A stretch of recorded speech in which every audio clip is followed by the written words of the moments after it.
Hello. Zoom in. Sweet. Yo, this lens, game changer, guys. Game changer. It's a cheap lens too. It's only $100 from Amazon. Cheap Chinese one, but it works. It works. And it's giving me crispy video right now.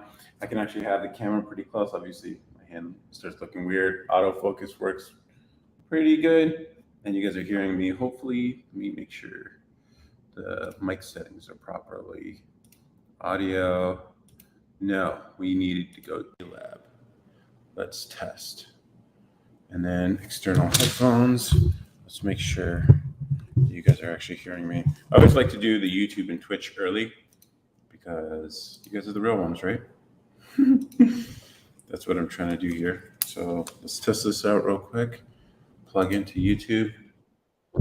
Yes. Yo, looking crispy too. That's crazy. All right, let's check Twitch. Go. Yep. All right. Awesome. Cool. I don't know why it looks crispier because it's still 720p. It's got to be the 35 millimeters, guys. Yo, small little changes have big results. I haven't hooked up TikTok yet, but I'll be adding them soon. But for those of you who are just joining us and you don't know what this is Table Moments, a podcast about anything and everything, no politics. But on the lives, we kind of break that rule sometimes because you guys are really obsessed with politics. I get it. I used to be too. Hopefully, I can help you get out of that mindset because everything you're surrounded by is always trying to create like negativity and drama where, especially when it's negativity and drama that isn't actually in your life. I don't think, because politics, you could say, yeah, it affects you in the grand scheme of things. But in reality, your day-to-day life, aside from major things like inflation, your life isn't really affected by it. So it's not something worth worrying about. Like worry about the things you can control. And usually that's first directly your life, the relationships around you, and then the people you interact with. Those are the things you can control. So I used to be really big into the politics stuff. And then I realized it wasn't fruitful. I realized the conversations never go anywhere useful. And so I decided to take my life in a different direction and actually just make the things that I think should exist. And part of that is content. Part of that is waking people up. And part of that is to push everything. And that's what we're doing here. And I like the idea of that. So, and the podcast is sort of takes this form where try to be edgy, try to invite guests that come from interesting spaces and stuff. And we try to make that work, but trying my best here. Trying my best. Doing it as a one-man band, inviting special guests every now and then, like my brother who shows up for the podcast every now and then, or street interviews. I would like to take the street interviews and start doing some cooler things there. I have some ideas that might be cool to see exist in the world. And that might require me to actually get some feedback from people. So building things and then sharing them with people. So we could talk about it later. First, the most recent one that's been coming up is like a new dating app. Now, I don't think I could build a fully fledged dating app by myself, but I can at least build on top of a platform that already exists. And specifically, it was going to be Instagram because I have some experience using their backend software. So I can figure out the matching algorithm, whatever, and then all the DMs and messaging would happen through Instagram. And then you make your money in another way so you can make it free, or at least close to free because of spam bots and all that stuff. And a way to discourage spam is to charge a little bit of money. That's why, yeah, it'd be cool. But let me start TikTok here too. Wow. Have you guys watching me? This is what the process looks like. This is the setup. I want to make sure this doesn't show up on cam and a little bit, but who cares? It's fine. We're working. And then also, I got to make sure I got the microphone here. You guys are hearing me properly because I always turn away. Like when my MacBook speakers are the ones that are picking up the audio, then anything outside of directly speaking into the computer is not picked up. So it's very, very good for one-on-one conversations. But when you're talking on like a Zoom meeting or whatever, but anything outside of that, it gets a little weird. And then also, I think I might make the video a little bigger. Am I? Oh, if I'm behind the phone. Okay, so I have to do something like that, and we'll increase the ISO here. Cool. Should be good. Right. That's cool. That's cool. All right. Let's get TikTok joining. Let's go live. Hopefully we don't get any bans.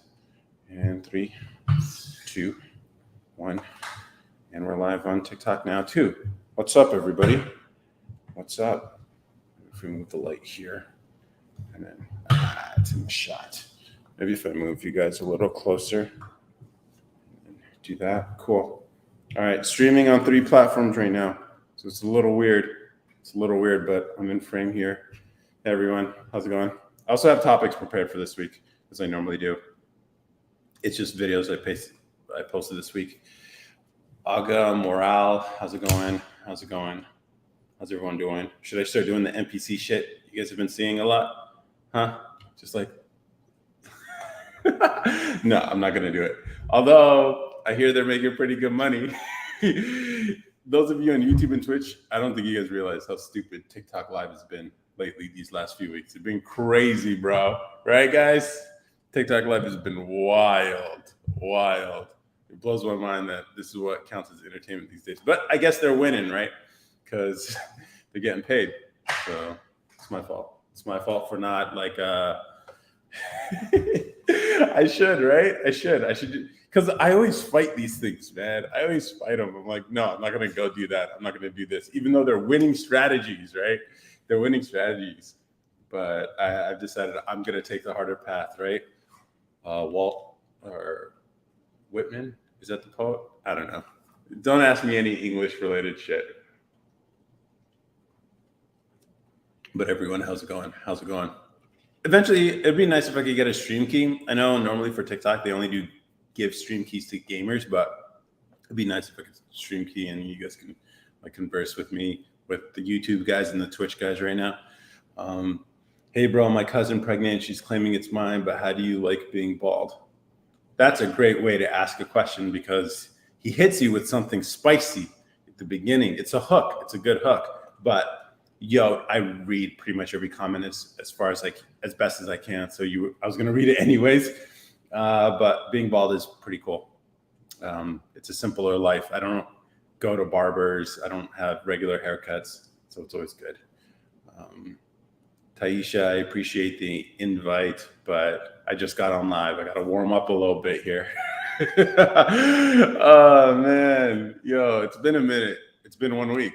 This is a weekly thing that we do. Hey, Bambi, how's it going? Felicia and Bossy. How's everyone doing this week, this Sunday? It's been an interesting week for me. I'm finally home. I've been gone for like a month and a half, traveling, meeting with family and all that. It's been, finally I can sleep in a bed that's mine. I like being old. You simply don't give a fuck. Is that what you mean? Yeah, being old is cool. I mean, I wish people didn't give a fuck more. You know, I just posted a video today about like the rules that we follow are completely made up. Like when you're at the grocery store, you don't have to wait in line. You could just like leave. You don't have to show them your receipt. There's no law saying that you have to actually show them your receipt, but people always do it because they're like, that's what people are telling you to do it. But if you actually like, you can walk past them. I do it all the time. And, you know, my siblings think I'm an asshole for that, but I'm just like, I bought this shit. Like, why are you bothering me? Like, I'm going to go walk to my car. Leave me alone. You know, that's what I'm about. Howdy, not familiar with the content. Care to chat about what your content focuses on? That's the thing. There is no focus. That's maybe the problem. Tired didn't work. Talk about anything and everything. It's a podcast page. Honestly, started social media as a way to grow the podcast, and now it's mostly just social media and less podcasts. Now, about our rate of publishing is like once every 2 weeks because, you know, people don't listen to a podcast unless you remind them that your podcast exists, or if it's very, very niche, or entertainment or something like that. Like if it's just a general podcast, or you're a celebrity or something and they have a habit of listening to your podcast, but like growing a podcast is really tough because there's no inbuilt distribution. So that's what social media is for, and that's how I started on here. Please be careful. You might get overzealous door checker. Yeah, I know. I'm waiting for that day. I would love that. I'm like, try me. Like, I know conflict makes a lot of people nervous, but it doesn't make me nervous. In fact, I enjoy it. I relish it too much. So I have to always like check myself to see if am I picking this fight, or is the fight coming to me? Because I don't want to be the one starting it. Okay. But if they want the smoke, they can get the smoke. If you know what I mean. Ask me for my receipt. I dare you. Or you know what I've been doing as a middle ground for this? If they do ask me for the receipt, and if it's like I just went shopping for food or whatever, I'm not going to return any of that stuff. And I don't even do returns anymore because it's a complete waste of time, even if it's like more expensive stuff than whatever, even if it's not perishables. I just don't return things. And so I don't like having the paper too. I end up having to throw it in a trash can somewhere. So if they ask me for the receipt, I just give it to them, and then they have to throw it away because I just keep walking. My mission is you are not going to stop me on my way back to the car. So that's my rule. Also, like if there's long ass lines in the grocery store, yeah, I'm trying to, like, if I only have a handful of things, and the line was short when I first entered, but then it got long, and then they decided they're not going to add another cashier to like alleviate some of the waiting. I'm just going to drop whatever I had in my hands and walk out the store. You lost business that day. And that's just how we move. So, and people think I'm an asshole or impatient. I'm just like, no, why do people tolerate this bullshit? Why? It blows my mind, the things people tolerate. It's crazy. Well, please, what's up, Chrome Dome? Hey, Mr. Flexus, Texas. Do you think content that gives you more brain cells? Subscribe now. Guys, subscribe to Mr. Flex. What up, big dog? What do you do? I do social media and software. Yeah, right now I'm working on building an app for Canon cameras. It's a thing.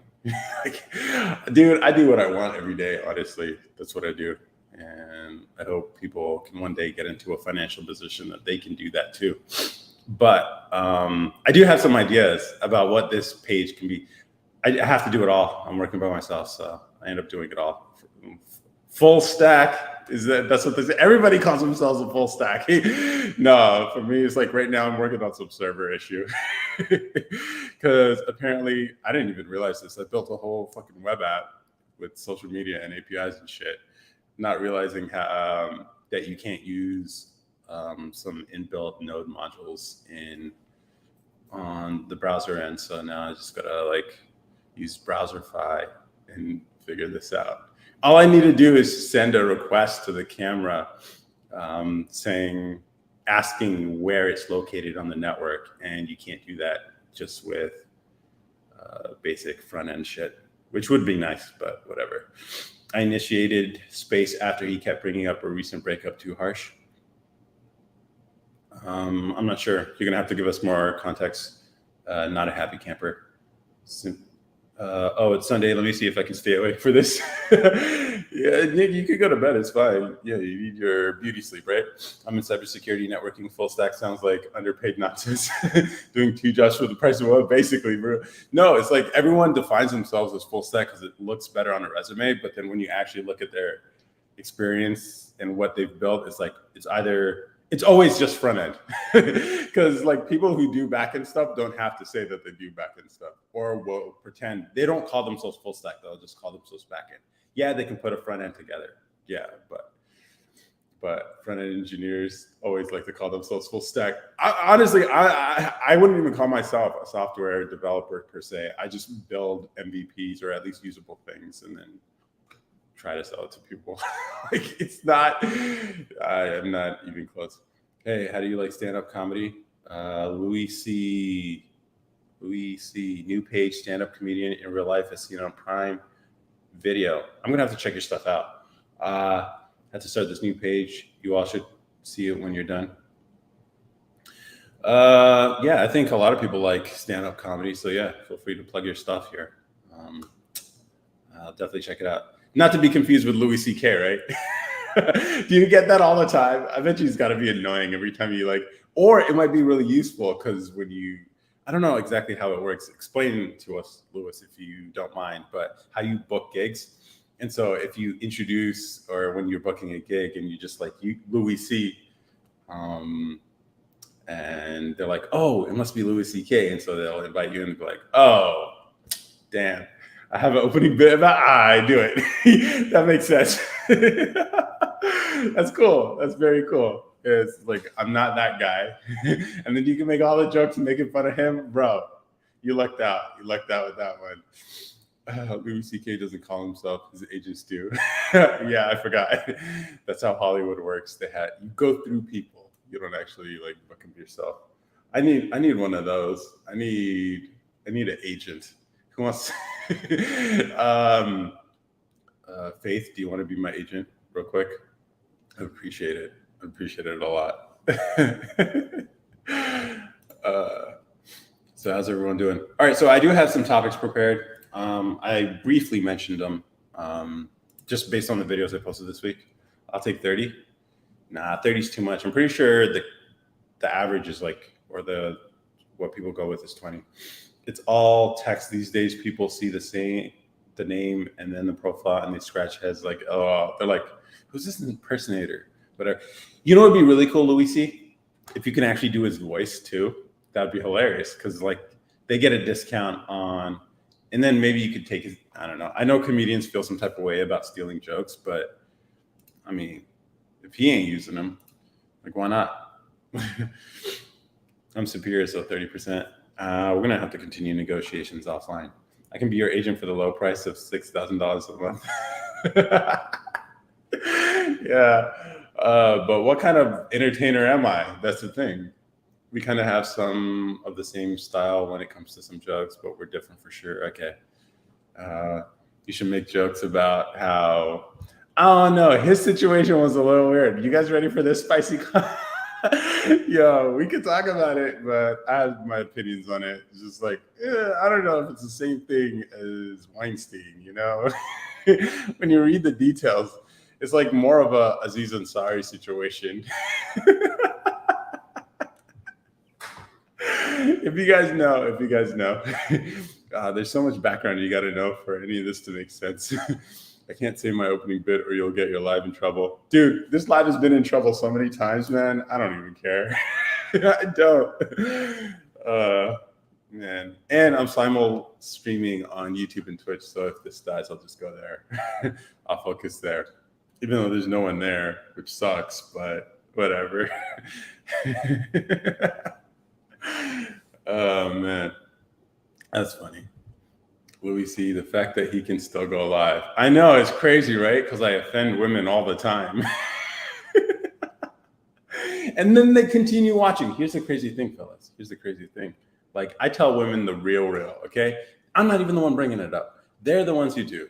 Like, rate me, or what do you think about this? Or here's our relationship drama. And I just give it to them how it really is. And then they feel some type of way, obviously. But then we get this nice back and forth, and I'm cracking jokes. And it's going right over their heads, right? And then every now and then the live will get banned for some other stupid reason. And so like I've gotten so used to it. It's okay. I think you offend men too. Yeah, I would say so too, but I think they take it better. I have a special out and it's my opening bit. It's a good relief to get them on my side. You know what? I'm going to write that down because I'm definitely going to check your stuff out. Let's see. Minus K. I think that's the Google search. Prime Video. Damn, how do I search it without getting Louis C.K. as well? You know? Other comedian. Is that how that works? You're going to have to give the drop a summertime drug. Awesome. Louis C. A summertime drug. Is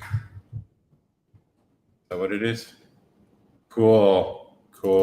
I'm gonna plug it here if I can find it. You said it's on Prime Video, right?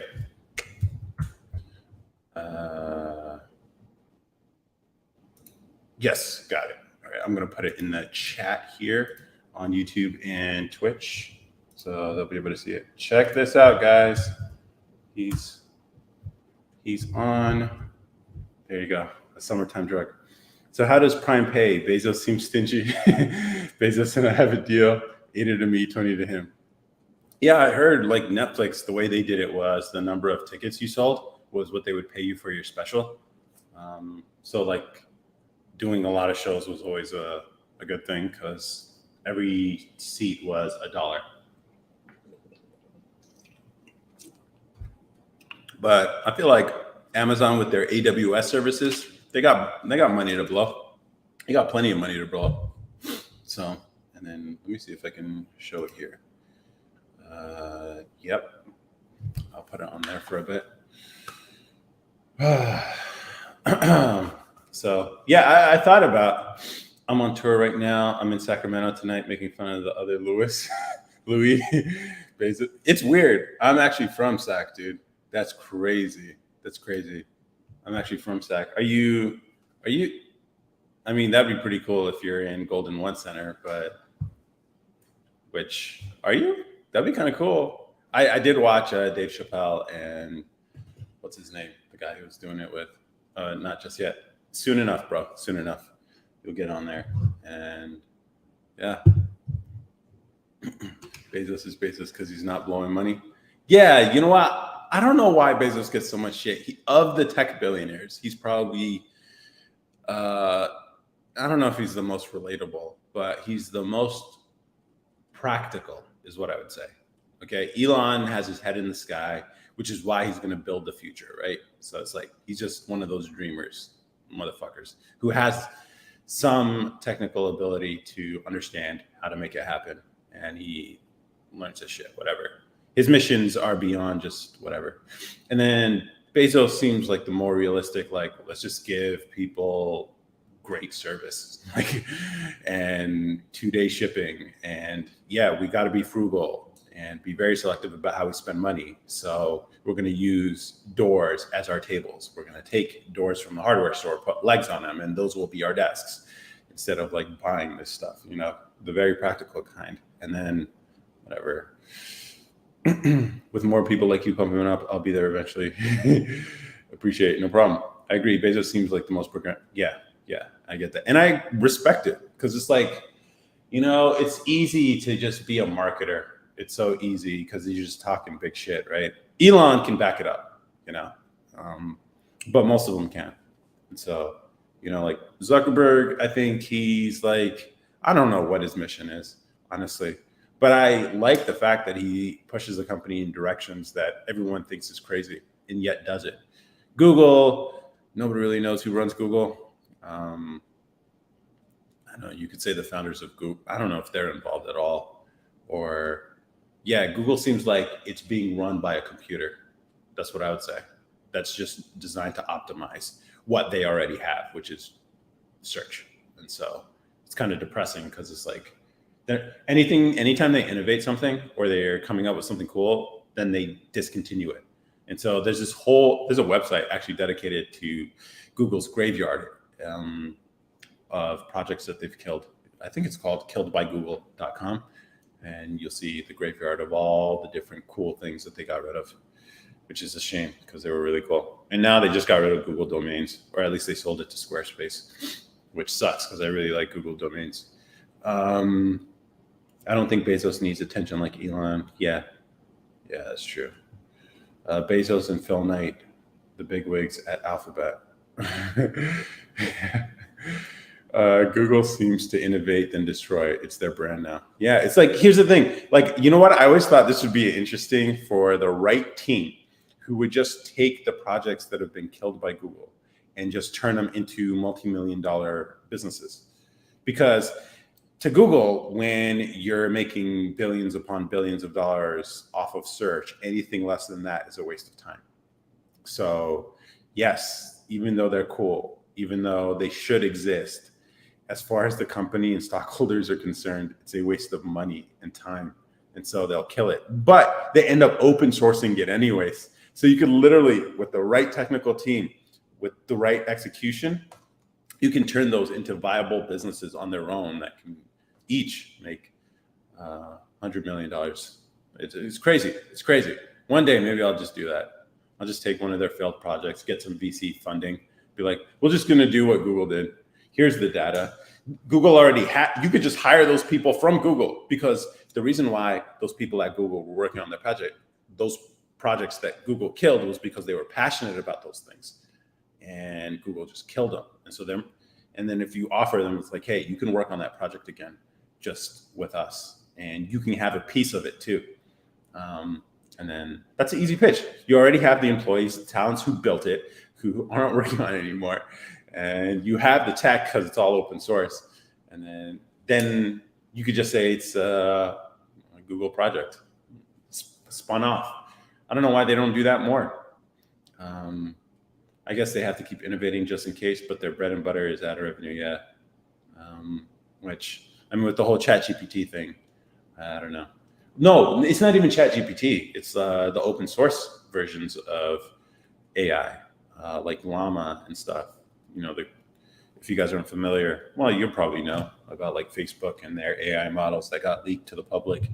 And so now people are just developing on that. I like what George Hotz is doing. I think that's how you say his name. Comma AI guy. He's working on some like on-prem stuff, but that's as far as technical stuff I'm going to talk about today. Yeah. So, but it would be cool. It would be cool. Maybe once I figure, dude, I think that's just easy money right there. If you wanted, yeah, you just need some VC money.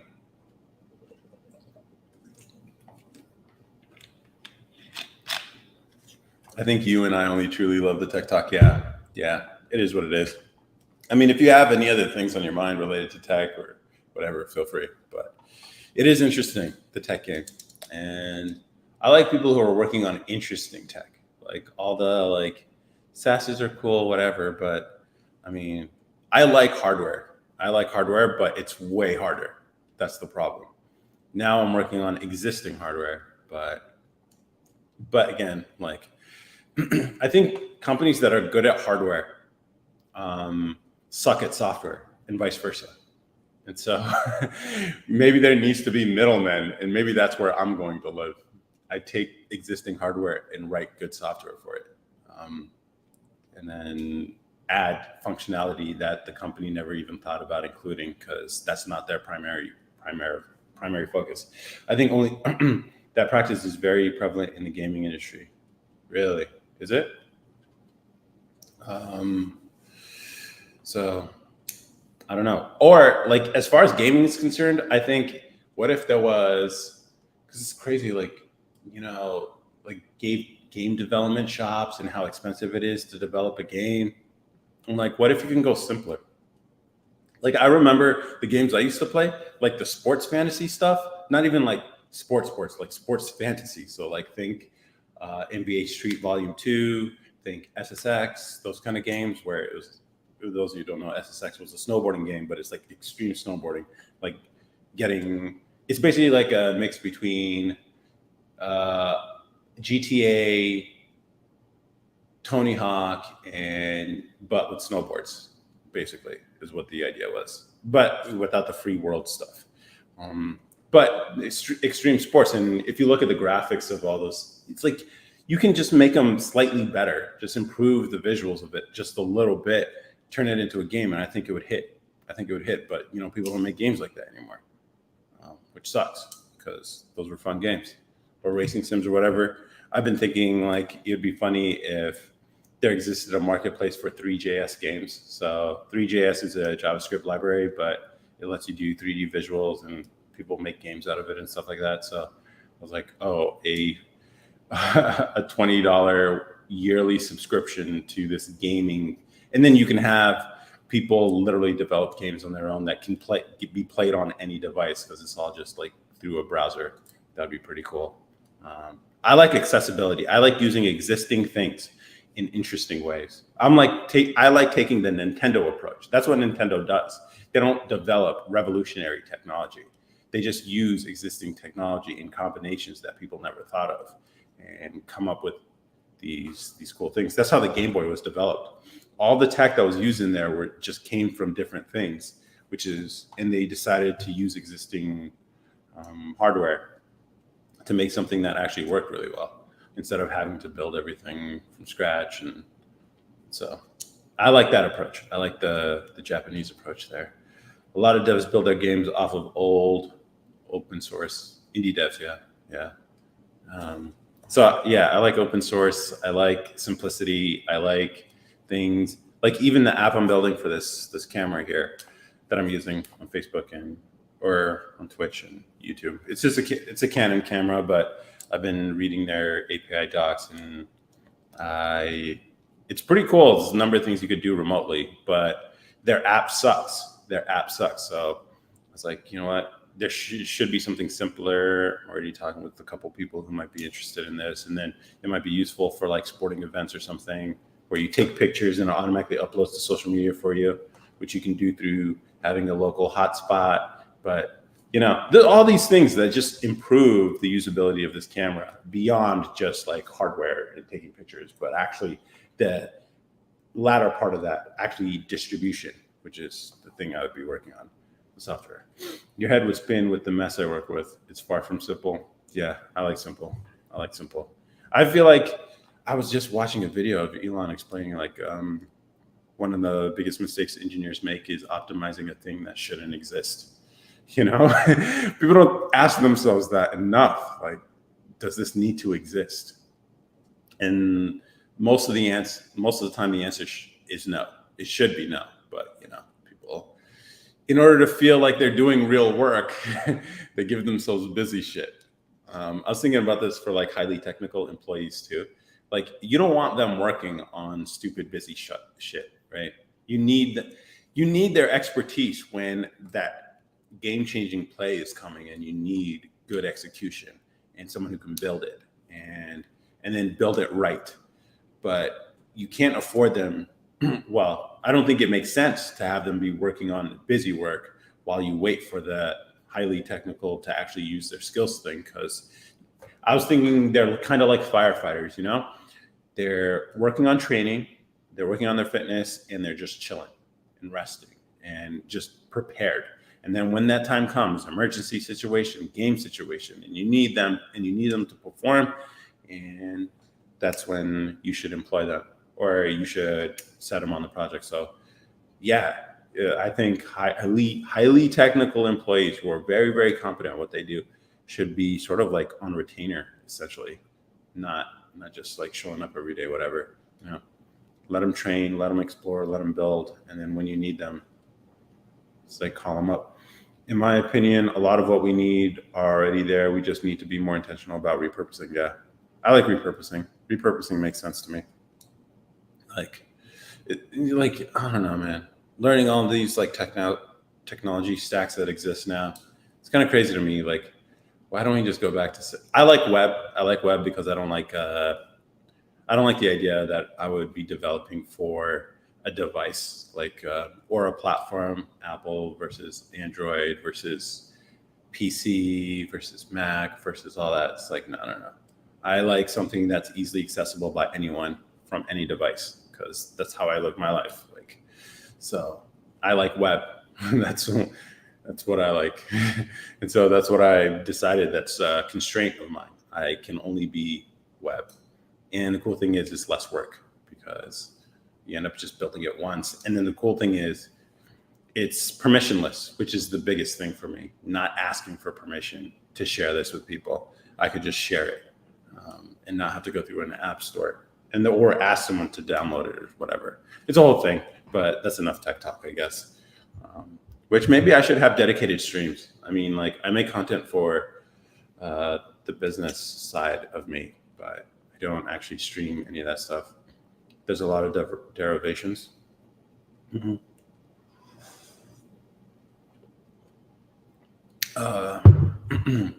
Kirko Jr. citysurfproject.com. Let me check that out.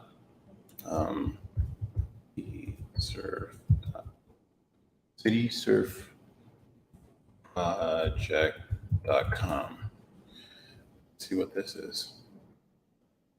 Ensuring equitable access to the ocean. Nice. And surfing. You're a surfer? I tried surfing once in Hawaii. Way harder than it looks, man. Of the original team. Oh, you love Tattoo? Cool. Yeah. Is there, you guys been messing around with AI or anything? I think it's funny how, like, what the topic, what's in the zeitgeist, right? People just even a few months ago, maybe a year and a half ago, big thing was crypto.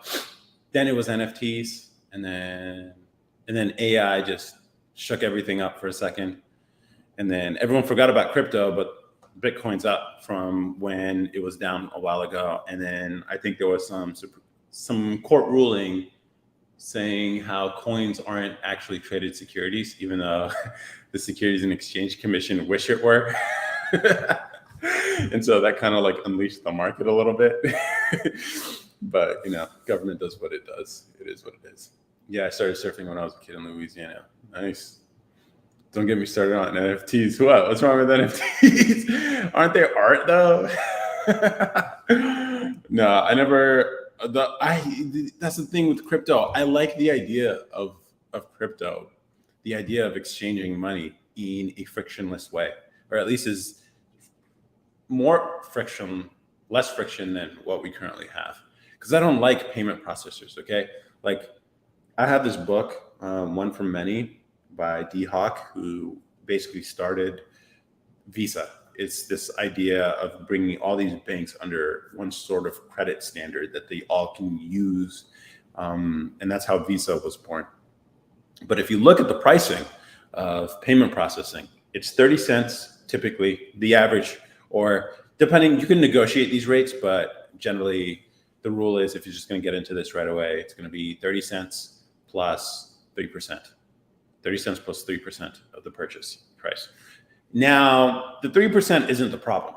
It's the 30 cents because it kills any opportunity for anything being less than 30 cents. Which, I mean, you might think to yourself, like, well, why would you want buy anything for 30 cents? Who would sell anything for 30 cents? But like, think about like informational products or software.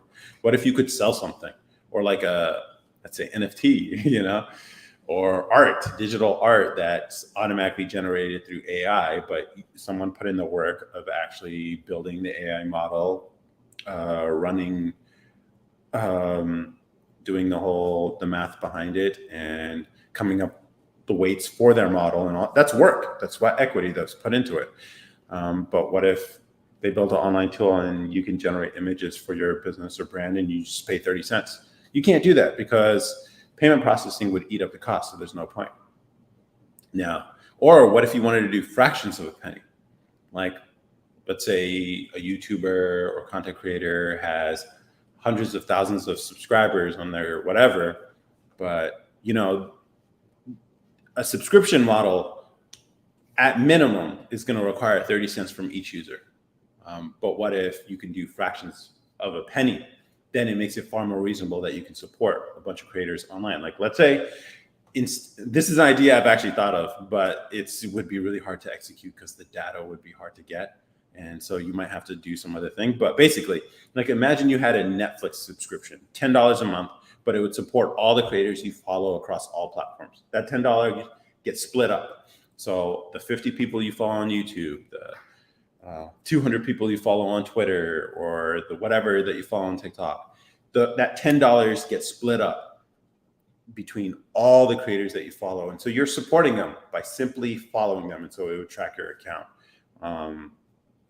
and see who you're following. And every month it would recalculate how that $10 that you're paying every month gets split up across all the different creators.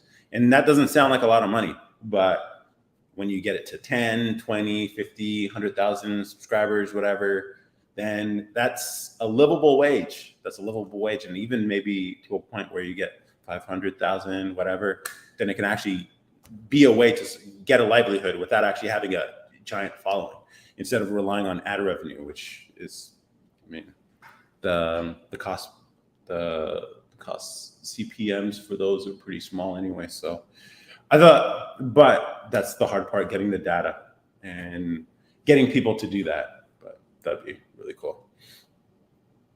Don't give me, LOL, you're paying for a seat. You're paying for the right to, the bragging rights is what you're paying for, ownership. Like, I don't know. It's not that crazy of an idea if you compare it to other things, I don't think. But I mean, it's still a crazy idea that these things were going for how much.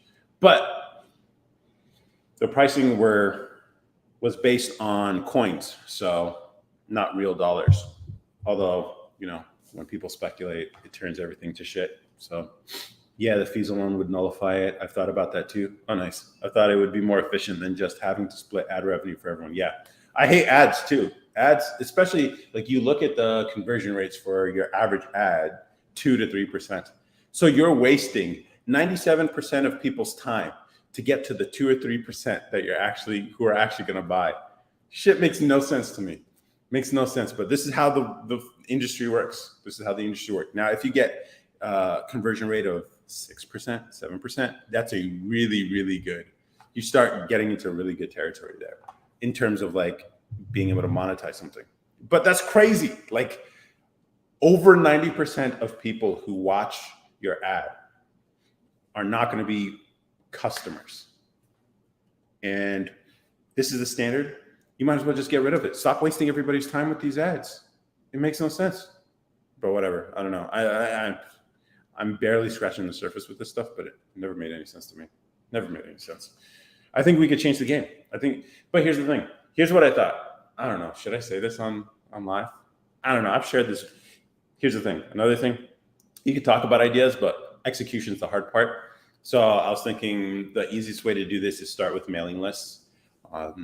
But not even a mailing list, because, if you go through like MailChimp or whatever, they have limits and pricing based on, they're made for marketers. And so they're priced for marketers. And so, but like, what if you had a separate mailing system or custom audience tracking system, I think would be a better term. But basically you're just getting contact info, at least an identifiable piece of information that you can cross-reference with other creators. So like, let's say instead of Linktree, when what people had in their bio was a link to some form. And let's say this form had reCAPTCHA. So this is a Google service where you can also use cookies to track people. But they sign up once, you're like, all right, hey, follow this creator. If you really like their stuff, put your email here or put some identifiable information that's unique to you. Email, I think, makes sense. And then once you hit send, it redirects you to their Linktree or their primary page or whatever. Now, the next time, like let's say they go to another creator's bio and it's the same service, but because they've done it before through cookies or whatever, you will know that they've been there before. Then you could just redirect them automatically to the page that they were trying to get to. But you log that information that they've followed this creator as well. And so now you're building this like cross-referenced audience contact list. And then that's what you can use as a way to justify, like you can start with small networks too. And just like, hey, you creators actually share audience members. You guys can pull resources here. You guys can come up with your own network or some offering that's unique to yours. And that would be a large enough audience that you guys all share, and makes the credit card support, when they actually pay to watch that unique whatever. People like crossovers a lot too. And then from there, you just collect a bunch of data that eventually you turn into this whole like Netflix for content creators. And you just use it as a way to support content creators. Because the hardest part, here's the problem with Patreon. You have to make additional content. If you're going to when people pay you $3 to $5 for Patreon, they're expecting additional shit, but it's so much more work to make. You're basically doubling your work as far as a content creator, because you have to make more content unique for that. But instead, what if it's only like you're offering them a few cents from some pool that you're paying for monthly? Then people don't have a reasonable expectation of additional content, but you do support the creators that you follow. and so you you help them out. And I think that's easier ask. There's a couple people I actually subscribe to, but it would be dope if I could pay 10, $20 a month and support all the people I subscribe to. But right now it's like unfeasible to do that. Let's see. Let me keep up. Yeah, fees alone. I've thought about the two. I thought it would be more efficient than just having to split ad revenue for everybody. I think people would be way more willing to pay if they knew their money was going to the creators. Yeah. And so the cool thing I think would be crypto. What if you could use some sort of, I don't know if you'd have to make a new crypto. I don't like the idea of making new things, repurposing. I think you brought that up, Kirko. And so what if we could use one of these altcoins as a way to publicly show how the money is getting distributed, so people can see the public ledger of how the money gets distributed. So that'd be cool. Not if there's another option. You're a beautiful trans man. Okay, California Eagles. Of course, there's always going to be people that want everything for free, or not even free, but cheaper. Yeah. Isn't that how OF and Patreon works? I believe so. I think that money goes directly to the creators, and Patreon takes a cut from it. Yeah, Patreon takes a cut, a pretty big cut. I think they have plans that you can choose, but I think 10% is the lowest that they take. But it's not the cut that's the problem. It's the processing fees, which is why the minimum you can give to a creator is $3. Because and that's also why the minimum you can give on YouTube Super Chat is $1.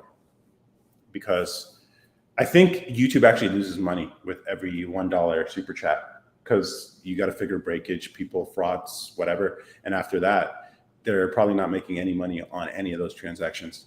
Because 30 cents of that is going to processing fees because of the 30-cent Visa fee. That's the fixed fee. And so you're left with 60 cents. And then that has to get split. YouTube takes 20%. And so you see how there's barely anything left at the end. Hey, bro, do you have any coppin? I don't know what that is, bro. I think having subscriptions for each creator is a lot. Yes, that's the thing. Like, it wouldn't be subscriptions per creator. It's more like creating a network for each individual audience member. So like, think about like a Netflix designed specifically for you. Now, the way Netflix works right now is you pay a subscription. Netflix decides how to spend that money for content, and they try to use the data from what people watch on their platform as a way to predict what they think people will want to see in the future. But instead, if the money that you gave as a subscription that got split up automatically among all the creators that you follow across all your social platforms, then it's basically creating a unique Netflix for you. And these are the creators, and this is the content for your subscription dollars that your subscription dollars support. And it gets split up evenly among all the. So it's not even having a subscription for each creator. It's a unique network for each viewer. And I think that's the big flip. And the reason why Patreon can't do it, even though this is, I think, would be a pretty cool idea if it could work, is the reason why Patreon can't do it is because it would eat into their current business. Yeah, which is why they would have to be willing to take less. And like, yeah, I'm wiped. I'm going to bed. Yeah. Good night, Faith. Have a good one. Enjoy your week. Apple user, you're trans, impressive. Nice. Okay. IG charges $4.99 a month on subscriptions creator. That's a lot per month. Yeah, it's way too much. Way too much. They should let users pay a subscription that gets divided among all the people that they want to support. That's the way it should be. Not per creator. It should be per user, and that money gets split up. I think that would be cool. Pyro, what's up, guys? Hey, man, how's it going? Everyone is not there for the subscription. Pyro, what's up? I agree. Yeah, that's the way I think it should be. But who's going to do it? Maybe me. I don't know. Oh, man. I'm an ideas guy, and I've had to learn to hack things together. but I'm missing. Do you guys ever hear about the trifecta, the business trifecta? You need a hacker, hipster, hustler for a successful business or startup. I mean, individual creator subscriptions are kind of normalized today. Yeah, but if you designed it around the viewer instead of the creators, then you can support a lot more creators at the same time. Maybe they'll get less, but it would be more distributed. And I think it would be an easier ask. Because like expecting a person to pay even $3 a month for each creator that they're following, or at least the most impactful ones it's a big ask, because like you follow 10 people and you're paying $3 a month per person. That's $30 a month just to support 10 people. And if you're like me, you have a ton of people that you follow on YouTube, on TikTok, on whatever, IG, whatever. So I think if my monthly subscription for this whatever thing exists could be divided among all the people I follow across all social platforms, then those small percentages of that fee or that subscription I'm paying that each creator is getting added up among hundreds or thousands of tens of thousands of people would be a livable wage for a lot of these creators. And so it's a lot easier. So even if you had 10,000 subscribers, but they're each giving you like, I don't know, 10 cents a month, that would be $1,000 a month, $1,000 a month. And that's pretty cool. I mean, you should do it, or at least find people to help your idea come to fruition. Yeah, I'm the idea guy. That's the problem. I'm learning how to be the hacker guy and the hustler guy. Man, I really suck at that. The money thing, God, I don't know. I just don't care about money. That's my problem. I've been trying to care about money, but I just don't. And then talking with people, and then also being a hustler means getting no's all the time. Pyro probably knows if you do door to door. If I remember correctly, you mentioned you do door to door.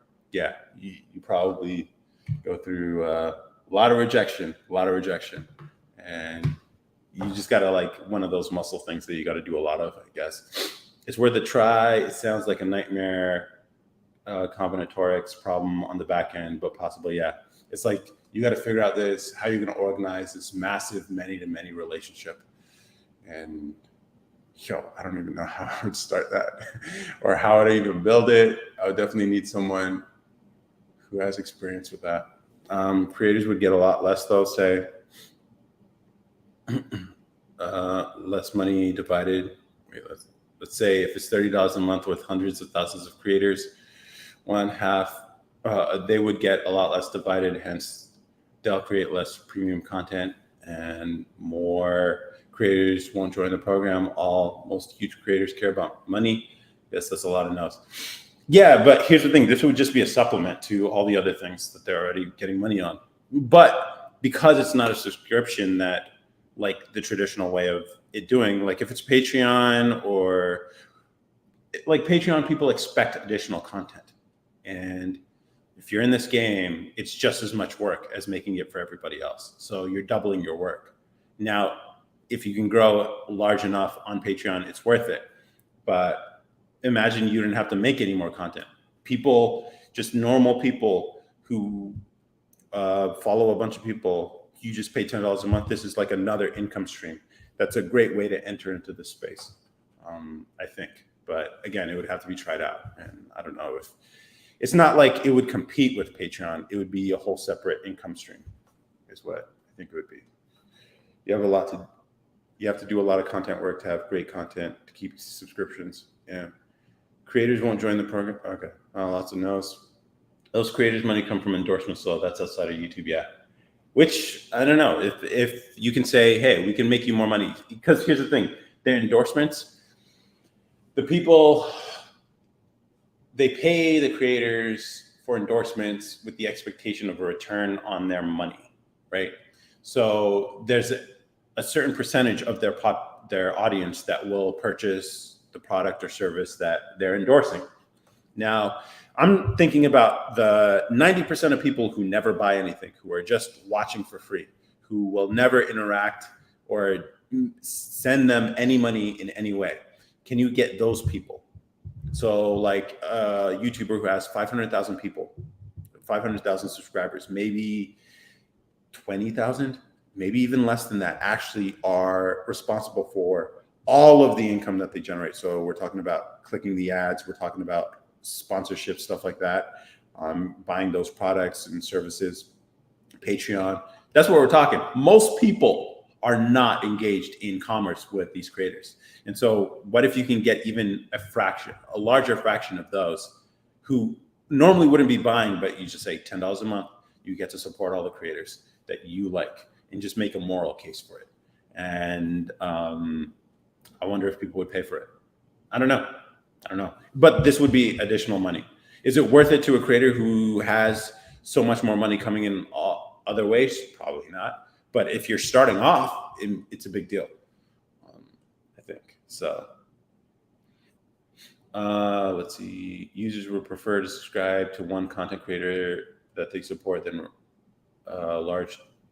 And it would have to cost a lot of money and would push some normal users away. I think it wouldn't be a required thing. That's the thing. It would just be voluntary. So if a creator is like, hey, you don't have to buy anything from me. You don't have to subscribe to my Patreon. You don't have to do anything. Just all you have to do is simply follow. And if you subscribe to this program, you can support all your creators. And so you just have to make the moral case that like, hey, if this is the content you value, you can do it in an easy way by paying $10 a month, and it supports everybody that you interact with. And it updates automatically too. And so I don't know. That's the thing. Like, would people do it? I would, but I'm not like most people. So that's another thing that's like limiting for me.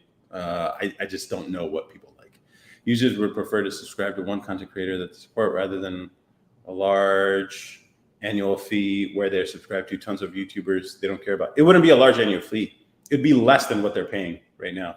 Or like it would just be $10 a month or something. Basically like a Netflix subscription, but that money gets divided among all the creators. I think YouTube was paying the most before most apps, but they have changed things up. Yeah, they have. Here's the thing, like, I don't think people realize like how expensive it is to host videos on the internet. Like if you had to spin up your own server and get the internet connection to that server to be able to distribute videos on demand at various qualities across the world, hella expensive. YouTube might not even be a viable business, and they've just been running on Google money. That could be the case, but I don't know. We'll see. Annual fee, where that's why creators did meet and greets. You have to interact with people. Yeah, maybe if you can choose 1 to 10 creators, it would work. If you choose who you're subscribed to, yeah. So it wouldn't just be, I don't know, if the idea being that you're subscribed or you're following people that you would like to support, then it would do it automatically. But maybe people want the choice. I don't know. The way I was thinking is like something you don't even have to think about. It just comes out of your, like with Netflix subscription once a month, or maybe you could do an annual thing, and so you don't even have to do it. And then it'd be cool to track it all, make crypto equivalents of the money so that creators can know exactly like, hey, here's all the people who subscribe to you on all these different platforms, and this translates to this much money, and here's the pool of money that came in, here's what came out, and be completely transparent about it all. Issa Rae really used Patreon in a great way when it came out. It worked to her advantage. Yeah, always being early to a platform is always good, which is why if you want to get into content, maybe Threads. I don't know. I tried using Threads. It was a little weird. We should get into philosophy or religion. My expertise. I don't mind it. Yeah, if you have things, and her relatability to fans who show out and support her. Yeah. It's like if you have like diehard, man, you know, there's something to be said about like being loved and hated versus being liked, and that's sort of where I want to be. But I'm trying. What up, Duck the Suck? Thoughts on stoicism? I don't have any thoughts. People have described me as very stoic, but I don't know it as a ideology though. What are your thoughts, Pyro? Anybody else have thoughts on stoicism? My boss told me I was stoic. Is that bad? A stoic person wouldn't ask if that were bad. What's on your shirt collar? It's the microphone. It's how you're hearing me. And not really. Yeah. No thoughts. Yeah. I don't know. Stoicism and philosophy. I don't know. Are there any philosophers you're really interested in right now, Pyro? Any modern philosophers? That'd be interesting. Like, there's only one I listen to, and people think he's controversial. But whatever. How are you gonna invalidate me? As I was just curious. I just don't speak well to people because I'm awkward. Yeah. Oh, looks like one of those things restaurants give you when you're waiting for your table. Yeah, it kind of does, doesn't it? I don't know. Australian companies, so they're like, you know what? Let's turn this microphone into a square. I never really looked into modern philosophy, only ancient. Yeah. I wouldn't say, I don't know. I haven't looked into modern philosophy that deeply. It's just, there's only one, I think. His focus seems to be on childhood trauma and avoiding that, or at least doing his best to teach people to stop doing that. You know, I got to get going. I'll be back later. All right. See you later, Pyro. But speaking of like microphones and stuff, you know, if you've been wondering why you've been seeing a lot of videos on your For You page that normally wouldn't be showing up, it's because of TikTok Shop. Yeah. They're promoting posts that include that as part of their post. Funny thing is, you need a minimum of 5,000 followers to participate. And I have access. So if there was anything you guys thought would be cool to promote, and then I thought it'd be cool if I could give you guys a piece of whatever revenue comes from this, that'd be cool. Like distributed business, this would be cool. Is this real? It is real. Hold up. Would you consider doing ayahuasca in Costa Rica? I don't know. I've seen some tweets about ayahuasca, and you know, people talking about how it's like a revelatory experience for them. I've been high before, but I don't know if I need to have visions or if I don't know. No, that's a good question. Celebrities have bumped up the price a lot to doing ayahuasca in Costa. Why does it have to be in Costa Rica? Oh, because it's not legal in the US? Is that it? People do it here too. The retreats. Do you need to be in a retreat? I mean, if it's supposed to be like a revelatory sort of like profound experience, doesn't matter. If you haven't taken shrooms, stay far away from ayahuasca. Yeah, I never have. So I probably, yeah, I should probably stay away. I would not trust ayahuasca in the city. Why? What's wrong with domestic ayahuasca? What? Is there a difference? It needs to come from a jungle. Come on, Olivia. What's wrong with domestic ayahuasca?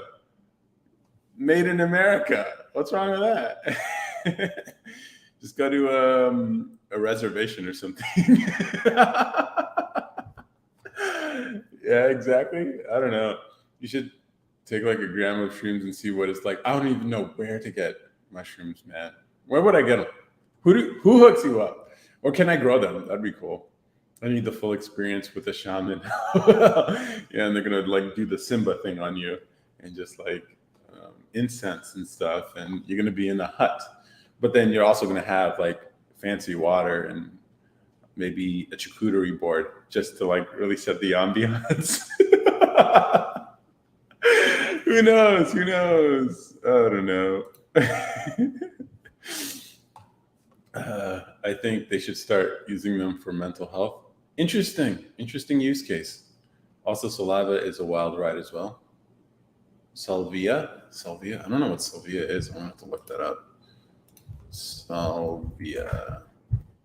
How plant grow and care for us. What do salvias do? Affect all senses, altering a person's thinking, sense of time, and emotions. Wow, all this stuff in nature, huh? Yeah, surveillance. Oh, okay. Mental health might be interesting. I don't know. But if you have mental issues, will it help? I don't understand how, like, I don't know. I'm gonna have to think about that one. But I never heard of this one though. And where would you get it? Um, I guess you can plant them. And then do you like? I don't know. I'm gonna have to look into that. Another time I thought about becoming. I thought I became a desk. You can get it at most smoke shops. Really? Oh, okay. So the government doesn't even know about these ones, huh? That's crazy. I don't know. Mind altering substances, I'm always a little wary about. Like weed is as far as I've gone. And even then, like after an experience like that, I feel like it can channel things that I couldn't have before, but whatever. Lasts about 5 minutes, but you will be transported to another realm where time doesn't work like you're used to, right? Now the government knows, but most people only try it once. Oh, it's that bad, huh? It must be bad then if people are only trying it once. Like, I don't know. Always a little wary about things like, actually, I'm not. Like, I'm willing to try things, but it's just, I would have to be in a safe environment. So, like the whole Costa Rica thing, why would you be on vacation and then try ayahuasca? Like, that, I don't know if that's a good idea. I'd rather, if I was going to do ayahuasca, I would want to be at home around people who aren't also trying ayahuasca at the same time so they can make sure I don't do some crazy shit. I can see that being a thing. And I start talking about conspiracy theories, or I like go out to hunt for Bigfoot or some shit. I don't need that. I don't need that, you know? And then the things that you do while you're high, no. And then you would also need like a, plus then once you're in it, you can't just come out of it, right? Like you're committed. So I don't know. I'd be scared. I'd shit myself. People throw up. Wow. They underestimate it. No, I'd go to the retreat only. I don't want to go to Costa Rica. Oh, okay. Okay. So it's like, all right, these people are being paid to take care of me. Look up videos of people using salvia on YouTube. It's funny as fuck. That's gotta be hilarious. Yeah, that's a good point. Let me type YouTube here so I can look at it after. That's funny. Oh, they're filtering comments here. That's crazy. Hey Donna, how's it going?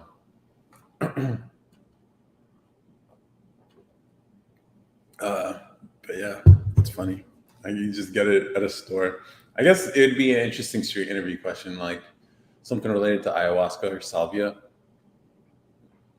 and be like, what's the craziest thing you saw? What did you learn about yourself? The things I've read on Twitter about ayahuasca is like people see the world differently, permanently, and so it's like, all right, you better be careful with stuff like that.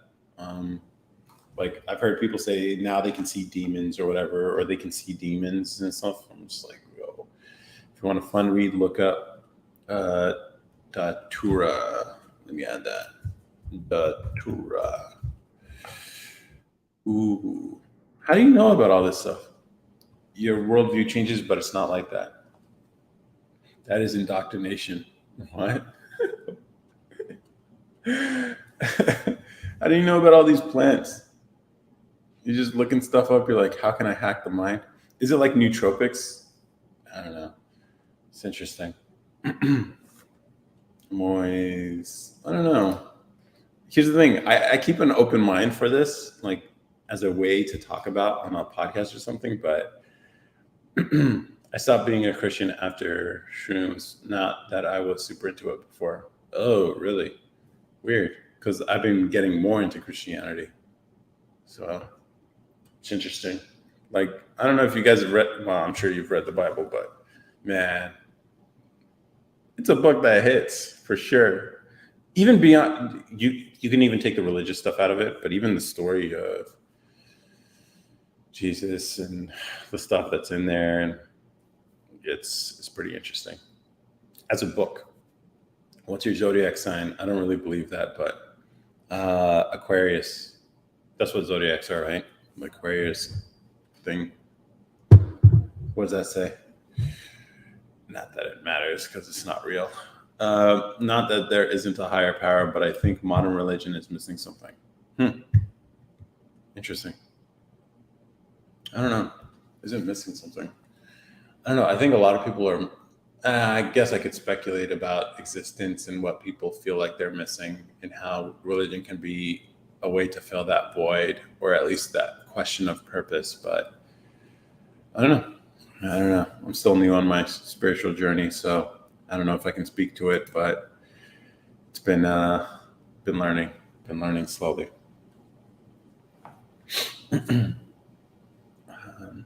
Yeah. So psych substances are impossible to describe if you haven't experienced them. Fair enough. Yeah. It's like, at least the way I could describe, the way I've described when I've never actually, I've smoked weed once, but I just don't like the smoking part. But the way I would describe edibles is like it enhances my inquisitive nature. I don't know if that's true for other people or it enhances you. So I become more observant. I vocalize more about the world it's just weird. And I talk a lot too. Get rid of currency. Wait, what do you mean? Am I missing something here? Get rid of currency? It's like when you become aware of something, you can't become unaware of it. Yeah. A lot like the truth, huh? The truth is like once you know it, you can't unknow it. And it sucks sometimes because the truth sucks. It is what it is. And it's just like ignorance is bliss. And I totally understand that. I totally understand that. But you can never go back.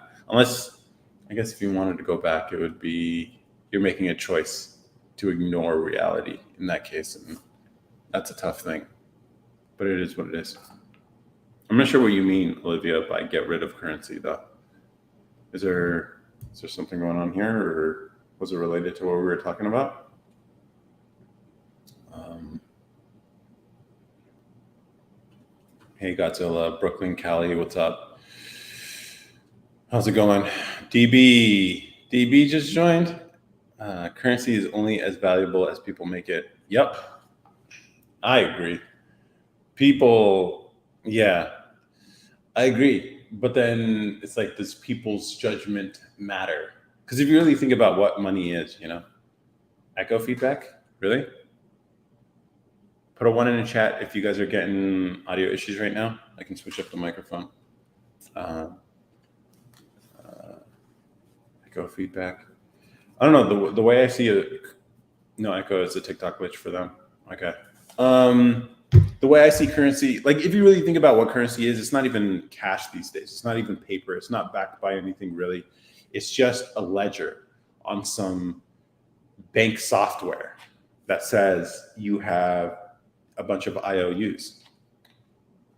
Not even that. It's just a bunch of electrons on some server somewhere, if you really think about it. In which case, it's like, okay, so if these electrons are in a different location in memory assigned to a different account holder for that bank, then that person's rich. Like none of this makes sense when you break it down into what it actually is. In which case, the value is just people's perception, and people's perceptions are often and can be manipulated. So I'm wondering if it's actually, I don't know. I've been thinking about money a lot lately, and I'm just like, none of it makes sense to me. The way people behave, because they just see money as like the things that you can buy with it. But when you actually think about what money is, it's like, it's not about what it can buy. It's about whether or not you're having the things that you want to have. And if you can solve those problems, the money actually doesn't matter. But it's bigger ideas. I have a lot of feedback. Got to restart app. I've had it before. Oh, damn. I think it works somewhat because it's backed by services. Let's see. Have you heard of your head theory? Egg theory? No, I haven't heard of egg theory.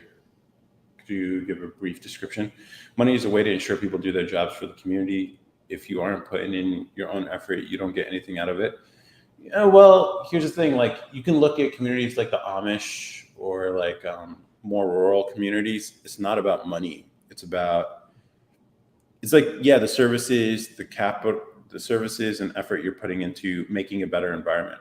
That's wealth. That's actual wealth. That's like when people think about like economies and stuff like that, I don't think people understand what it actually means when an economy grows. It's not about like dollar figure. It's about resources. It's about creating more with less, or creating more with the same amount, or creating or making the same amount with less, or both. And so you're creating wealth. And that's from being able to extract more out of the world for the given constraints that exist. And that's what economic growth is. And so when people talk about, like money and paper and redistribution of wealth and blah, blah, blah, it's like they're missing the point. Like that's not what would solve people's problems. What would solve people's problems is like new ways of creating things for cheaper and for less. And then the actual dollar figure doesn't matter if you can solve people's problems, which are the basic ones are food, shelter, human connection. You can solve those three, most people would be happy, I think. And then after that, people would just be bickering about like status stuff, which I don't care for. So after that, you solve those problems, you can get people shelter at a very, very affordable price. You can get food, which food is approaching there. Probably will be the first thing, and then the companionship part, which is, I don't know, people have become more isolated, but that I think is a persuasion thing in the head. Money is a way to ensure people do their jobs. If you aren't pulling your own effort, you don't get anything out of it. The belief that God is within your subconscious and we are all one, basically like united consciousness. Westernized version of the God is in your pineal gland theory. I'm gonna write that down. Egg theory. Weird short story. The entire universe was created as an egg for the main character, all of humanity. Interesting. I mean, science says the universe started off as a concentration of matter that bang. So maybe there's some parallels there.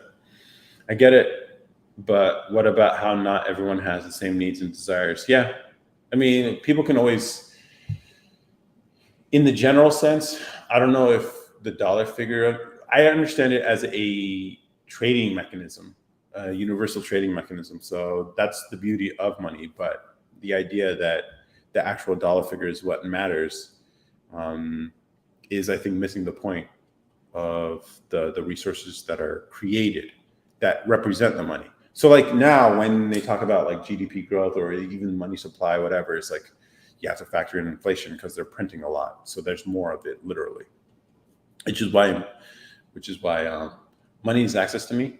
That's one way. It's another way to describe it too. It's the idea that human intelligence comes from early apes eating magic mushrooms. Okay. If you had the opportunity to kill a bad person that was a billionaire and steal their money and get away with it, would you? No, I wouldn't. I don't know. No.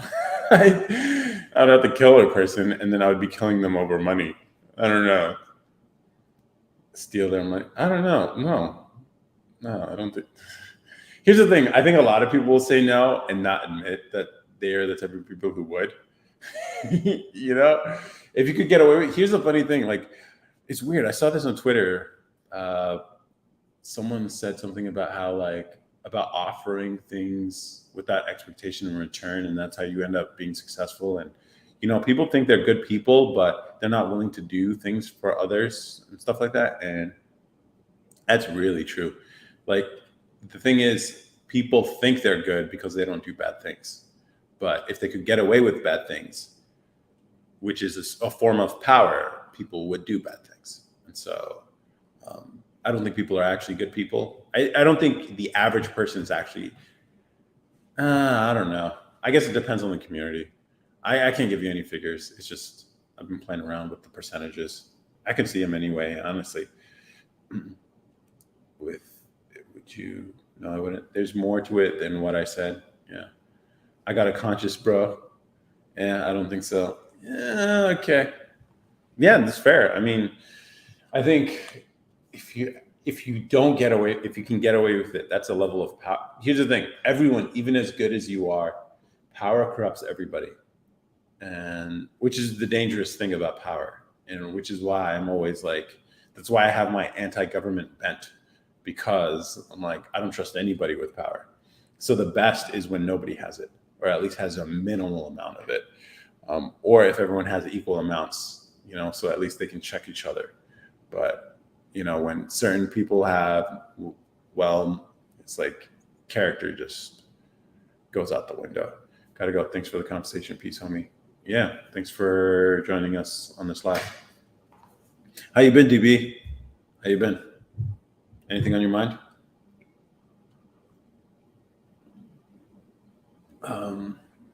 I like people who don't change their profile pictures, because then I'm able to recognize it.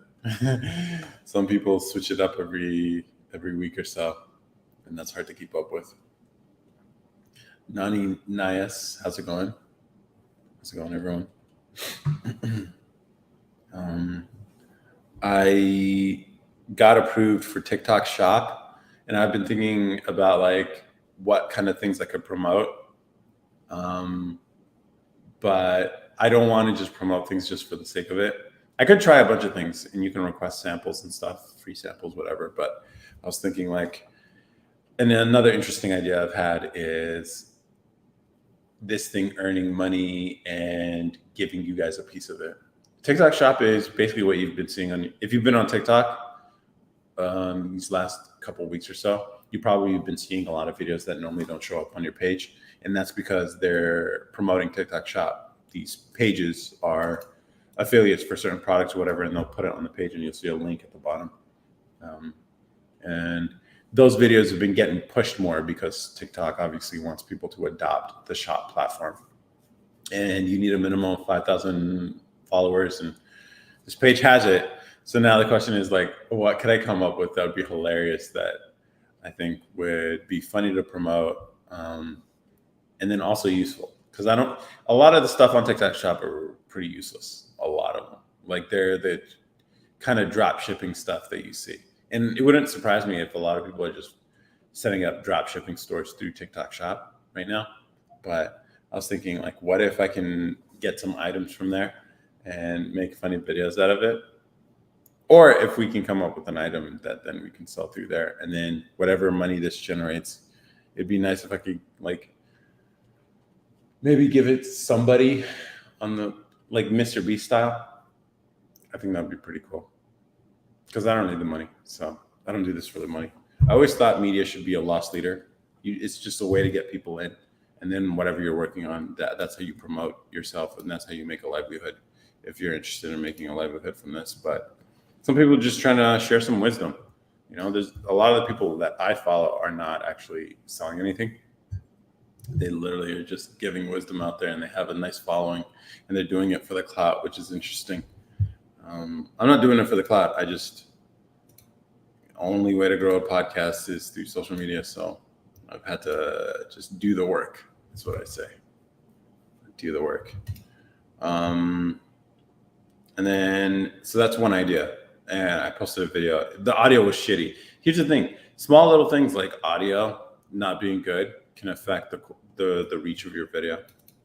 And it sucks when, people who probably don't fuck with your personality end up following the page, because they're probably part of the sample that the algorithm shares with. And if it's not the right sample of people, then it kills the video's potential, Also, I posted a video this week about home here. Basically, like all the people who are edgy, who like intellectual conversations, but also like the ribbing and the fun that friends have when they're making fun of each other, but not in a serious way, who are rude, who like edgy characters and stuff. This is the place for them. And I think that's what Table Llamas could be.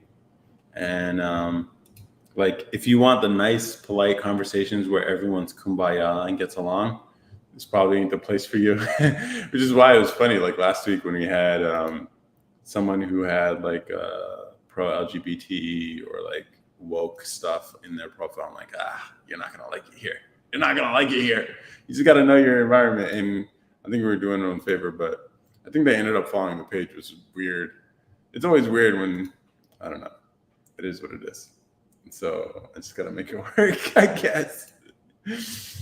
All right, what else did I talk about? Oh, this week, Adam 22. Or the last few weeks, I posted a video about Adam 22, which is weird that people have a problem with. His wife is a corn star, or basically is one.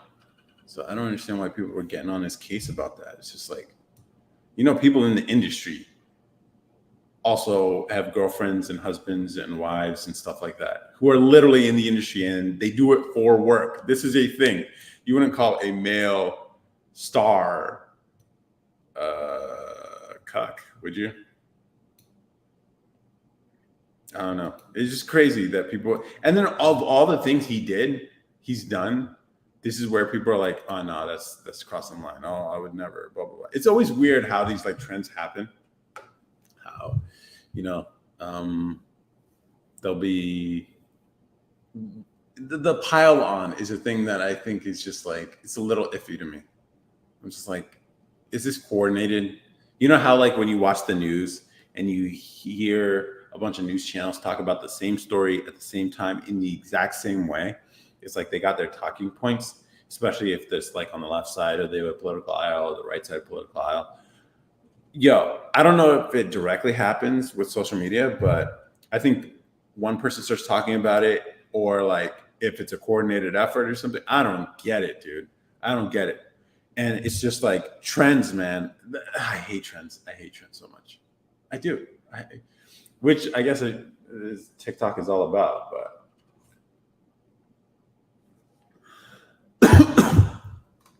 why do you hate? Why do you hate Adam 22? What's wrong with him? Man. I don't feel any type of way about him. It's just weird that of all the things that he's done, that's where people are like, nah, can't really fuck with the guy anymore. It's crazy. It's crazy. Hey, Ian Miles, how's it going? Man, I'm wondering if I got to start doing the NPC shit. Because like I've been seeing a lot of that on TikTok lately, and I'm not really sure how to feel about it. Because like on the one hand, it's hilarious. Not hate, but he's a weirdo for sure. He's a weirdo, but I mean, it is what it is. I thought it was weird. I saw a clip of him, and he was like, this might be her one chance to like really maximize her earning potential because we split everything 50-50. I'm like, really? Like, y'all really doing that? And wow, that's crazy. Even when you're probably making as much money as they make, they're still splitting things. I'm just like, did they not understand what a marriage is? Maybe they have like nuptial agreements or whatever, but I'm just like, I don't get it. Man. Maybe I just don't get it at that strata of wealth, but like, you guys are really splitting the bills on everything? I don't know. And then you're like, oh, but she needs to make her own money, so let me whatever. And then he was explaining to these guys on the pod, he's like, having the conversation is like, I could not do this, and if it's something you don't want to do, but this is earning potential, blah blah blah, whatever. And if you're willing to cover more of the stuff, it's something I would be totally cool. And then it was just like, what the fuck? I'm like, don't you have enough money? I don't know. He wants to be a 19-year-old black kid with dreads. I can see that for sure. It's always funny, like how white people can get into basically black spaces and do way better than their black counterpart. It sucks because it's just like, this is true in everything, by the way, BB. This is true everywhere. It's true for OF people. It's true for content creators on YouTube. It's true for like even hip hop. It's even true for like the male advice stuff, like Pearly. The reason, I swear to God, I know it doesn't bother me, but I don't know. It's weird that basically a white girl can say everything Kevin Samuels says, but like 10 times worse delivery, and she doesn't actually believe it, but then gets all the attention and clout that it took Kevin Samuels years to build. It's just like, yo, if people want to talk about systemic racism and they brought up cases like this, I'd be like, okay, that makes sense. It's not racism. It's more like in-group preferences that people have, the biases that people have for their own. And if you're in a primarily Western country, Western countries are primarily white. So yeah, it sucks, which is crazy too, because it also OF models too. Black girls have a way harder time, way harder time. It's crazy. Now it happens way too much. The guys who made Geniuses are geeky white kids and made an empire. Guys who made Genius, okay, like the music thing, are geeky white kids and made an empire. Yeah, off of black music, basically. That's crazy, dude. That's crazy, man. I don't know. Rap Genius. Oh, okay, yeah, got it. Yeah, it sucks. It really sucks, and I don't know. I don't know if my motivation is to like actually change that like directly. It would just be nice to indirectly have an influence in balancing the playing field. I think that'd be cool. Not with the intention of actually balancing, because it turns out like all the people who are talking about racial equity, whatever, blah blah blah. They're just talking. They're getting a lot of funding, but they're not actually creating the opportunities that they're like, oh, we'll give people opportunities, but then it's like, oh, like for show, really. And so they're playing within the system too. And I think it'd be nice if there were people who were beyond that, who can actually like create stuff, and then by happenstance, like black people have an easier time. Not even easier time, they just have more success than, and that they just, especially considering the work that they're putting in and all that stuff.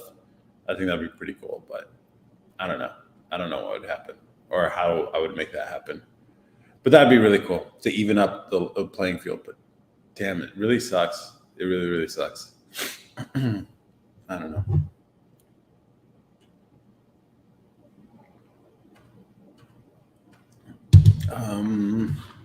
Let's see. Hey, for Queen Bing, could you put a one in the chat to make sure that you're alive, so I can make sure you're alive? You show up every week, which I appreciate. You don't have to say anything either. Just put a one in the chat to let me know. You're not Chat GPT. I don't know. You know, it's weird. Like, been on for an hour and a half, but it feels like I've been on for like 3 hours. I don't know what's going on today.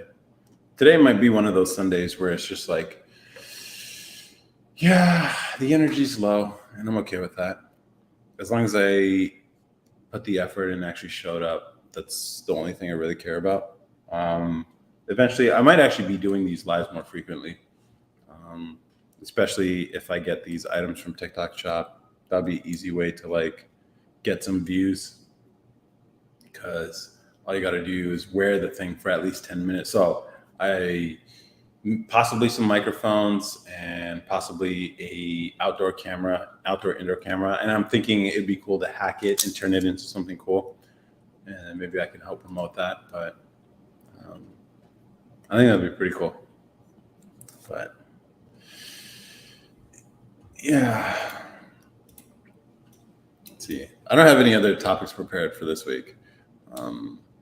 And I don't know. I don't know if I have much more in me right now. But if you guys have any questions or you guys want to comment on my bald head, feel free to do it. That's fine. I'm not going to do the NPCs. Man, I don't know. I actually recorded a bunch of screen recordings of the NPC stuff you've been seeing a lot, which reminds me of that movie, Gamer, with what's his name from 300. I was just like, yo, I've been watching a lot of older movies lately, and I've noticed how a lot of these older movies are predicting the future that we live in today. like the whole Crocs thing with Idiocracy, where that was the shoes people were wearing in that movie because the costume designer, they didn't have a large budget. So the costume designer was trying to save some money and found these weird pair of shoes and was wondering, oh, maybe we can use these. Maybe we could use these for the cast. And I thought that'd be pretty. And then there's like, but then the director was like, yo, but what if this becomes like a really popular shoe? What are we going to do? And then she's like, look at these shoes. Who would wear these? And now everybody wears Crocs. So yeah, it's crazy how a lot of these movies, old movies, are predicting the future we live in today. And so I think I got to rewatch Gamer to understand the whole NPC shit that's going on TikTok right now. And then it kind of like gives me some, not that I already didn't have some distaste for money, but the fact that people are doing this and then for rewards on an app, it's kind of crazy to me. But I'm not gonna hate the hustle. If this is a way people can get some money by just making some faces when you send them a lightning bolt or whatever. I'm not into that. Like, there are things I've decided I'm not going to do, and that's one of them. But TikTok shop, maybe I might. If you guys have some cool TikTok shop ideas, let me know. I'll promote them on the page. And I think it'd be funny if we pick funny items that are actually useful. Or maybe I'll do other things like, I know there's a lot of, the people I follow on TikTok are a lot of business people and manufacturers, people who make things and people who built businesses. So I'll see if anyone has any stores on TikTok shop that maybe I can promote their stuff too. And so maybe, that might be a way. If you have over 5,000 followers and you're looking to grow, that might be a way to do it. You just find an item, a useful item that people are already selling, and then which you can also see in the metrics, and it'll show you like this is how many of these units sold. Or if a company or creator is selling something and they put it in TikTok shop, and you can see how many views that video got, then you can do the same thing. You can promote their stuff as long as you're in TikTok shop. So my next video might actually have that. I'll try doing that. I saw a few pretty interesting ideas. Like there's this one thing where like it helps you, like you put it on a can. It's like, I forget what they call it, like a chug beer or whatever. But then I thought it'd be funny if you did it to a Diet Coke, because that's what I drink. And I thought it'd be hilarious. I think people do it with Red Bull cans too, but whatever. But I've been looking, I've been trying to find something on TikTok shop that might be useful and funny to promote. But I don't know, even the idea of promoting something is a little sticky, I'm just like, it's a little weird. So we'll see how it goes. Also, yeah, I'm still paying attention to you guys on Twitch and YouTube. How's it going, guys? How's it going? This is good. Cool. We're here too. 7 followers. Interesting. Haven't been promoting on Twitch lately, but that's pretty cool. And some video ideas, some ideas I have. So I've been thinking about the direction to take this channel, this content stuff. And so what I know is that people like talking about money, relationships, and health. I think the one I want to focus on is money, because it seems like the biggest problem in a lot of people's lives. Of those things, well, I mean, health is really the biggest problem people have, but people don't want to address that. So, and that's a hard thing to do, especially when people enjoy their lives as it is. So I'm thinking, what if I can take it in a different direction and just go in the money, but then not just do money, but do business and figure out like products, services, ways to make money, and then give people a piece of that business. So it's sort of like Mr. Beast, but even better, taking it to another level where you're actually giving people ownership, which I think, politically speaking, I don't know why conservatives don't do this, because they keep talking about like cutting taxes, blah blah blah. But like, it's a lot easier to convince people to cut taxes when they're paying a lot in taxes if they are business owners. So what if you could turn average people into business owners? What if we gave you money that from a business that we start as part of Table Moments, and then you get a piece of it? I think that would be pretty cool.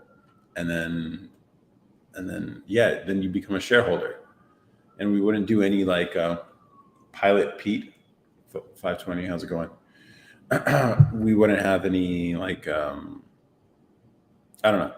I think it'd be pretty cool. And so I've come up with a few ideas that I think I just have to execute on, and then see if I can make content. That's the hard thing. People don't understand, like, making content and building at the same time is really, really hard, because like making content gets in the way of building, unless you have someone dedicated to making content. But I don't.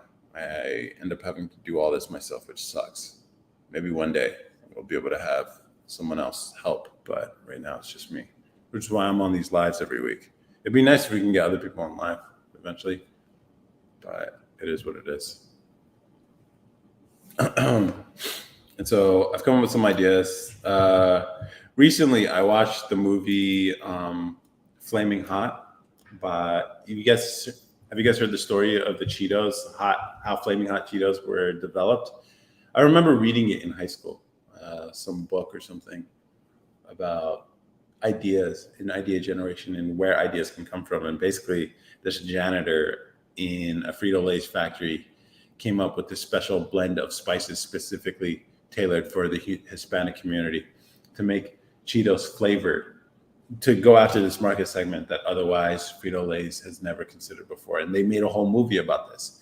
It's like, oh, he started off as a janitor, and the CEO sent a video company-wide inspiring people to think like a CEO. We need people to come up with ideas to save the financial troubles that the company's going through. And so this janitor is like, yo, what if we can make free Cheetos something Hispanics want to eat, but Cheetos are just cheese, and I guess Hispanics like spices, and so came up with this idea of like blending all these herbs and spices and putting it on Cheetos and testing it out to come up with a formulation, and that's how they came up with Flaming Hot Cheetos.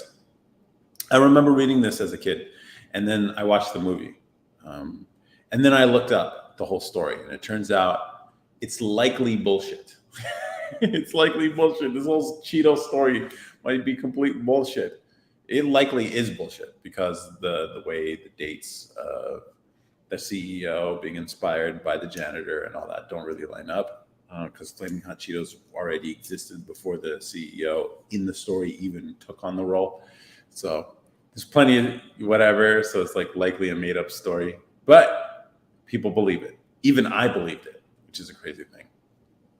So I was thinking, like, what if we actually make that story a reality, and but in a different way? So I'd make Cheetos for Habesha people. I would get Cheetos and put better on it. And then someone came up with the idea of like better Cheetos. And that's what you'd call them, the Cheetos you better. And so I was like, yo, that's fucking brilliant. So I ordered some better. So I'll get a bag of Cheetos.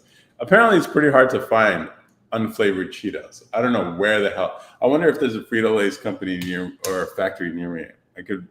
That would be perfect. That would be perfect, but I doubt it. Let's see. Frito-Lay's factory, Texas. That'd be cool.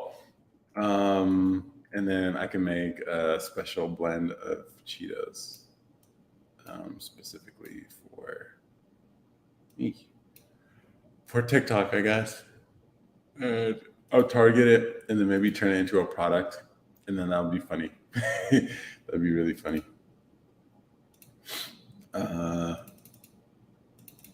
Yeah.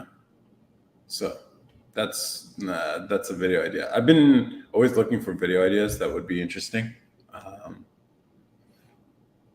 to actually build, but I don't know. It's what it is.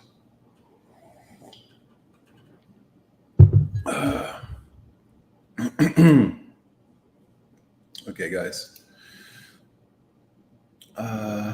Been on here for over an hour and a half, but I'm feeling tired already and my throat's starting to go. So I think I'm gonna call it quits. And I don't know what's going on with TikTok and issues or whatever.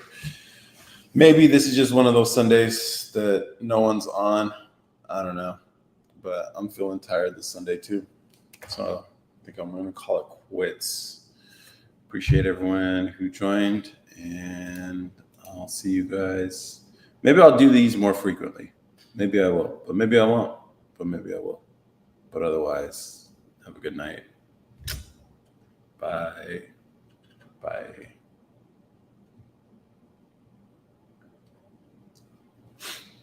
All right.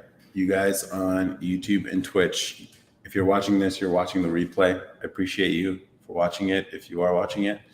If you have any ideas of things that we could start that you would want a piece of, put it in the comments and we'll build those things and turn you into business owners, I guess. That'd be really cool. That'd be really cool. But otherwise, enjoy the replay. It's the shorter one for sure. Might be able to clip this up actually because of the framing of my face in this video. So that'd be pretty cool if I can actually clip these up into. That'd actually be really cool. That'd make it so much easier, or at least in terms of content or whatever. So you might see this replay as clips, but we'll see. Otherwise, have a good night. Enjoy whenever you're watching this. Bye. Bye.